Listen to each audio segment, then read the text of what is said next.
आज ज्या घोषणा झालेल्या आहेत त्या खरोखर किती अभ्यासपूर्ण होत्या हा विषय आपण जरा अभ्यास करा स्वतः. कारण मुळात पागडीचा विषय हा मंत्री महोदयांना कळलाच नाही, जसे इतर विषय कळत नाहीत. त्यांनी जी घोषणा केली की 19,000 बिल्डिंग आहेत, खरं तर 14,500 बिल्डिंग आहेत. दुसरं म्हणजे त्यांनी जे घोषणेप्रमाणे आणि जे काही आपण हाऊसमध्ये पाहिलं असेल त्यांनी सांगितलं की आम्ही म्हणजे ते सरकार जी आता साईज ज्या टेनंटची आहे तेवढीच साईज आम्ही त्यांना देऊ, म्हणजे 10 बाय 10ची खोली असेल तर तेवढंच त्यांना मिळेल. आणि दुसऱ्या बाजूला लँडलॉर्डला अधिकचा FSI अधिकचा TDR म्हणजे बिल्डर धार्जिनी त्यांनी घोषणाही केलेली आहे. माझं मत स्पष्ट जे आता मी हाऊसमध्ये मांडलं, पागडीबद्दल मी विषय मांडलेला आहे. दोन गोष्टी ह्या अपेक्षित आहे सरकारकडून. विषय खूप सोपा आहे. कॉम्पिटंट अथॉरिटी कोण आहे, BMC आहे की म्हाडा आहे, हा विषय एवढा चढलेला आहे आणि कोर्टात ह्याच्यावरच वाद चालू आहे. मला वाटतं राज्य सरकारने पहिली तर गोष्ट कॉम्पिटंट अथॉरिटी कोण आहे हे सांगावं. दुसरी गोष्ट म्हणजे त्यांनी एक ट्रिगर पॉईंट नेमावा की 1960च्या आधीच्या ज्या काही इमारती असतील त्याच्यात पहिले 6 महिने जागा मालकाला, जर त्याला विकास करता नाही आला तर पुढचे 6 महिने टेनेंट्सना, त्या टेनेंटनी त्यांचा विकासक शोधावा. आता हे सगळं आम्ही जो कायदा त्यावेळी 79A 79B वगैरे आणलेला त्याप्रमाणे जे टेनेंट्स आहेत आणि जे जागा मालक आहेत त्या समन्वयाने ठरवत होते की तुम्हाला 500 स्क्वेअर फूट 560 पाहिजे, 600 पाहिजे, जे काही इमारत कशी असेल काय असेल. पण हे जे सरकार आहे ते एवढ्यासाठीच काम करते की तिकडचे जे जागा मालकांकडून बिल्डरांनी TDR वगैरे ते म्हणजे घेण्यासाठी ते जागा घेतली त्यांना मदत व्हावी. दुसरी गोष्ट आणि दुसरी मागणी मी जी केली आहे ती म्हणजे SRA मध्ये रेरा सारखा कायदा लागू व्हावा. 305 वरनं SRA मध्ये 500 स्क्वेअर फुटापर्यंत ही घरं SRA धारकांना मिळावी. आणि तिसरी गोष्ट म्हणजे ग्राउंड+1 जिथे जिथे SRA झालेला आहे तिथे त्या लोकांना सगळ्यांना देखील रेग्युलरायझेशन मिळालं पाहिजे. महापालिकांच्या निवडणुकांवर अशा प्रकारचे घाईघाई निर्णय घेत असं वाटतं. घाईघाई तर प्रत्येक दिवशी घेत असतात निर्णय, नंतर वाचतात. आज एकनाथ शिंदेंनी पत्रकार परिषदेत दिले की होते तो पत्तर मला वाटतं जे स्वतः पलटात अमावस्या पौर्णिमेला त्यांनी बोलायला नाही पाहिजे. आणि त्यांचा पूर्ण राजकीय प्रवास आणि जे काही तिकीट त्यांना मिळालेलं आहे, ज्यांना पहिल्यांदा मंत्रीपद दिसलं, हे दिसलं, थोडी तरी लाज बाळगून टीका केली पाहिजे.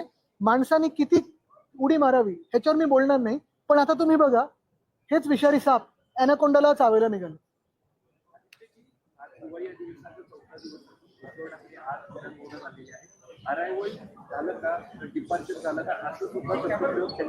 नाही पण त्याच्यातनं त्यांची वृत्ती आणि किती किती छोटं मन आहे हे कळतं. किती निर्लज्ज एखादी व्यक्ती असू शकते हे कळतं. संतुलन गेले असंही शब्द हेच मी बोलतो ना, त्यांनी आरशात पाहावं. पण ऐकायला बघायला तर पाहिजे ना कॅमेरा लक्ष. त्यावर पण तुम्हाला परत चॅलेंज केलं गेलं होतं की काही नावं सांगावी जर असतील. नावं सांगितली तर मग मुख्यमंत्री कसं खेचणार त्यांना.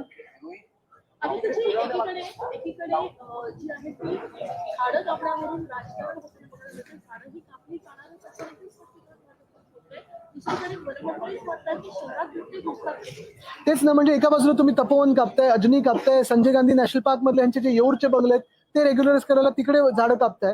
आणि दुसऱ्या बाजूला जेव्हा बिबटे घुसतात शहरी भागांमध्ये तिथे तुम्ही सांगता की त्यांना गोळ्या मारा. कुठेतरी समन्वय असणं गरजेचं आहे, कुठेतरी एक मध्य मार्ग असणं गरजेचं आहे. आणि बिबटे नेमके का शहरात येत आहेत? कारण भाजपचं सरकार हे वन कापत आहे. शेळ्या पाठवून तुम्ही काय त्यांना डोमेस्टिक करणार आहात, पाळीव करणार आहात. जयंत पाटलांनी असं म्हटलंय की ज्या सरकारला विधानभवन परिसरातील करता येत नाही ते बिबटे काय पकडणार नाही. बघा मी कुठचेही प्राणी, मग भटके कुत्रे असतील किंवा काय, मी जास्ती त्यांचे रोग धरणार नाही. ते बिचारे तेवढेच या जमिनीचे मालक आहेत जेवढे आपण आहोत. पण निश्चितपणे कुठेही शहरांमध्ये याचा त्रास होऊ नये, गावात याचा त्रास होऊ नये. आणि याचं कारण एकच आहे की भाजप जे वन कापत आहे, जे जंगल मोडत आहे, तोडत आहे, त्याचं हे उत्तर आहे. एक मिनिट, अच्छा काय, एक मिनिट, मराठी होते मग हिंदीवर.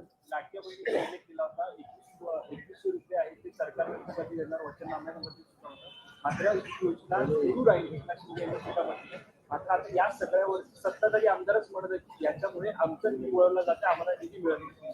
काय झालंय की सत्ताधारी आमदार आणि सत्ताधारी जे मंत्री आहेत त्यांच्यात एवढं आता अंतर झालेलं आहे की काय नक्की राज्याला पाहिजे आणि काय नक्की मंत्रिमंडळ विचार करते. तर मंत्रिमंडळ फक्त बिल्डर आणि कॉन्ट्रॅक्टरचा विचार करते, जनतेचा विचार करतच नाही. विधिमंडळामध्ये चर्चा सुरू असताना संबंधित खात्याचे मंत्री हजर नसतात, त्यामुळे आता सत्ताधारी पक्षाचे आमदारही मैदानी दिसतात.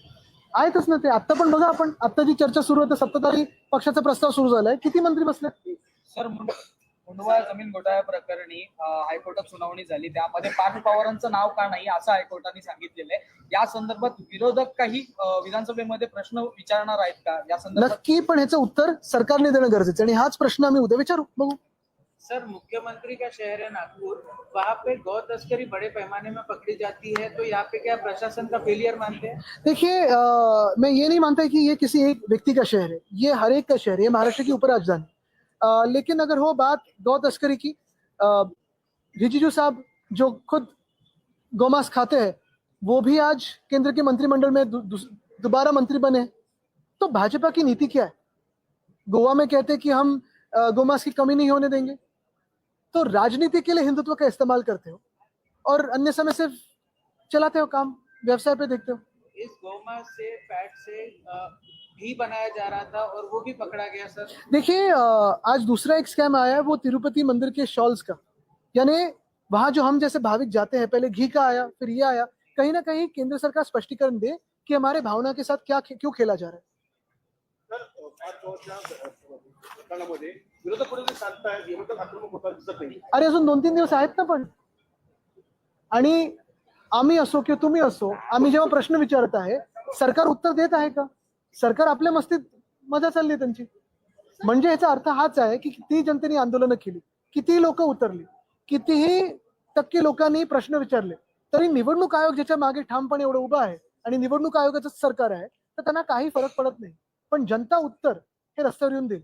निवडणुकीसाठी बाहेरची झाली आमची असं सत्ताधाऱ्यांनी सांगितलं. चांगलंय, सर्वच निवडणुकीचं चांगलंय. आता अजून वाद सुरू व्हायचे आहेत.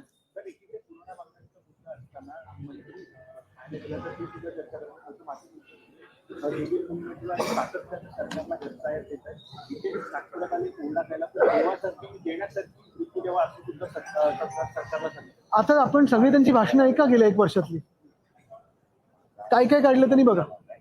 चला, धन्यवाद.